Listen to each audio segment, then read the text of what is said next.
विक्रम क्या हुआ? तुम इतने झिझक क्यों रहे हो? मैं बस विक्रम से बात कर ही रही थी कि एक 7-8 साल का बच्चा वहां आकर विक्रम से लिपटते हुए बोला, पापा मुझे प्लीज गेम जोन में ले चलो ना, मैं यहाँ बोर हो रहा हूँ। मुझे अपने कानों पर विश्वास नहीं हो रहा था। विक्रम शादीशुदा थे, उनका एक बेटा भी है। ऐसा कैसे हो सकता है? इतना बड़ा धोखा। तो दोस्तों मैं आपके लिए लेकर आई हूँ फर्स्ट क्लास की कहानी तेरे मेरे दरमियाँ। तो चलिए कहानी को स्टार्ट करते हैं। किस तरह से कोई शख्स अचानक जिंदगी में चला आता है और कब वो मोहब्बत बनकर आपकी रूह को छूकर निकल जाता है, शायद पता ही नहीं चलता। तुम भी तो इसी तरह से आए थे मेरे जीवन में, एक ताजे मदमस्त हवा के झोंके की तरह, और मैं सूखे पत्ते की तरह बस उड़ती चली गई, किसी पागल नदी की तरह बस बहती चली गई। न धड़कनों पर काबू रहा था, न कदमों पर। तुम मेरे लिए क्या थे, शायद तुम कभी समझ ही नहीं पाए, या मैं ही इतनी नासमझ थी कि तुमको समझ नहीं पाई। वो पहली मुलाकात अब तक याद है। एक दोस्त की पार्टी में मिले थे हम। वो पूरी रात मैंने बस तुम्हें सोचते हुए काटी थी। कितनी कशिश थी तुम्हारी व्यक्तित्व में, कितना शालीन था तुम्हारा व्यवहार। पहली नज़र में ही मैंने खुद को खो दिया था, पर तुम्हारे दिल में क्या था मैं नहीं जानती थी। एक दिन ऑफिस में काम कर रही थी कि अनजान नंबर से कॉल आया।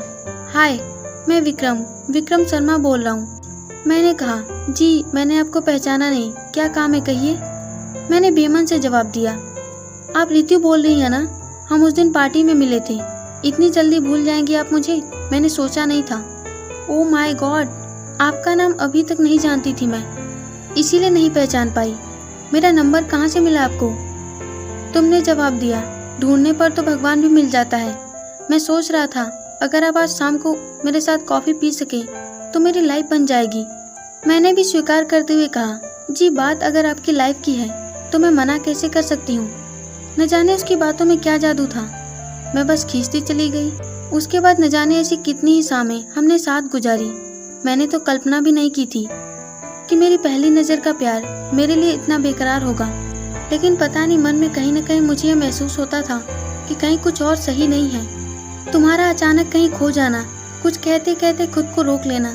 फिर मैंने ही एक दिन सोचा कि अपने दिल की बात कह दूं तुमसे कि हाँ मुझे प्यार है, और तुम ही हो वो जिसके साथ मुझे सारी ज़िंदगी बितानी है।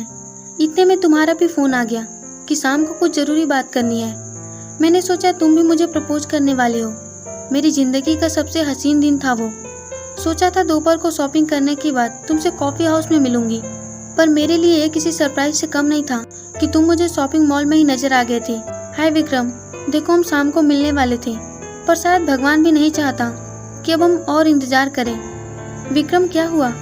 तुम इतने झिझक क्यों रहे हो?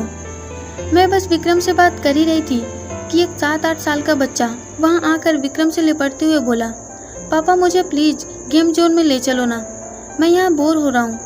मुझे अपने कानों पर विश्वास नहीं हो रहा था। विक्रम शादीशुदा थे, उनका बेटा भी है। ऐसा कैसे हो सकता है? इतना बड़ा धोखा।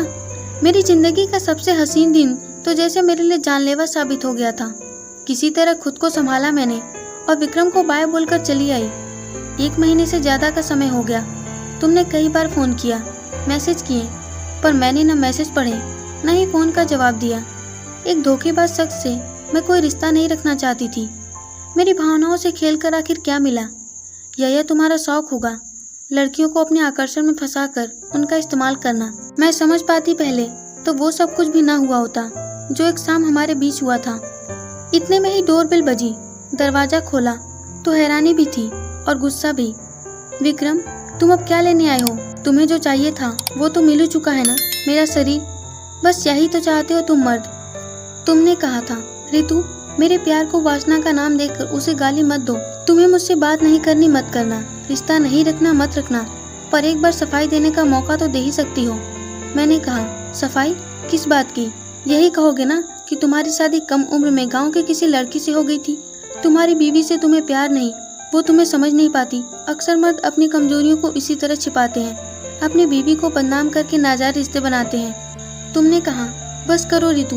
ये कहकर विक्रम ने मुझे बाहों में भरकर मेरे लबों को अपने लबों से बंद कर दिया। मैं छूटने की कोशिश करती रही पर नाकामयाब रही। विक्रम ने कहा, रितु तुम इतनी गुस्से में हो कि अपने प्यार से ही तुम्हारा मुंह बंद कर सकता था। अब प्लीज सुनो मेरी बात। रोहित मेरा बेटा है, ये सच है, मैं शादीशुदा हूँ ये भी सच है। हाँ, मेरी शादी अपनी मर्जी से हुई थी और मेरी पत्नी मेरे जीवन का सबसे अनमोल तोहफा थी। बहुत प्यार करता था मैं उससे, लेकिन राहुल के जन्म के वक्त ही वो हमें छोड़कर दूसरी दुनिया में चली गई। राहुल को उसके नाना नानी अपने साथ ले गए क्योंकि मेरे परिवार में कोई बुजुर्ग नहीं था और ना ही राहुल को कोई संभालने वाला था। वो छुट्टियों में आता है मेरे पास। उस रोज शाम को मैं तुम्हें यही सब बताने वाला था ताकि तुम अपना निर्णय ले सको। सच कहता हूँ रितु, तुम्हें जब पहली बार देखा तो बेहद अपनापन सा लगा। मुझे लगा कि मेरी पत्नी नीलू के बाद अगर किसी लड़की ने मेरे दिल को छुआ है तो वो सिर्फ तुम हो। जब तुमसे शादी के बारे में सोचता तो बस राहुल का ख्याल आ जाता और तुम्हारी प्रतिक्रिया को लेकर थोड़ा डर जाता। लेकिन जिस रोज हम और करीब आए उसके बाद मुझे एक अपराध बहुत महसूस होने लगा। मुझे लगा तुम्हें अब तक अंधेरे में रखा और तुम्हारे साथ इतना करीब आ गया। बस यही गलती है मेरी। अब तुम जो डिसीजन लो मैं तुम पर जोर नहीं डालूंगा। मैंने तुम्हें कहा था, तुमने मुझे इस काबिल ही कहाँ छोड़ा कि अब किसी और की हो सकूं। ये कहते हुए अपने होठों को मैंने विक्रम के लबों पर रख दिया। उसके बाद सिर्फ प्यार ही प्यार था हमारे दरमियान। न कोई दीवार, न कोई गलतफहमी, न कोई शिकवा, न शिकायत। आज मैं खुश हूँ कि जिसको चाहा उसे ही हमसफर बना दिया भगवान ने। राहुल जैसा बेटा और रिनी जैसी बेटी के साथ हम एक हैप्पी फैमिली हैं। मेरा पहला प्यार मेरी जिंदगी बन गया। तो दोस्तों, आपको मेरी फर्स्ट क्रश की ये कहानी कैसी लगी? अगर पसंद आई हो तो वीडियो को लाइक, शेयर और चैनल को सब्सक्राइब जरूर कर दीजिएगा। और आप किस तरह की स्टोरी पसंद करते हैं कमेंट सेक्शन में मुझे ये भी बताइए। तो फिर मिलेंगे एक नई खूबसूरत कहानी के साथ। तब तक के लिए बाय बाय, सी यू।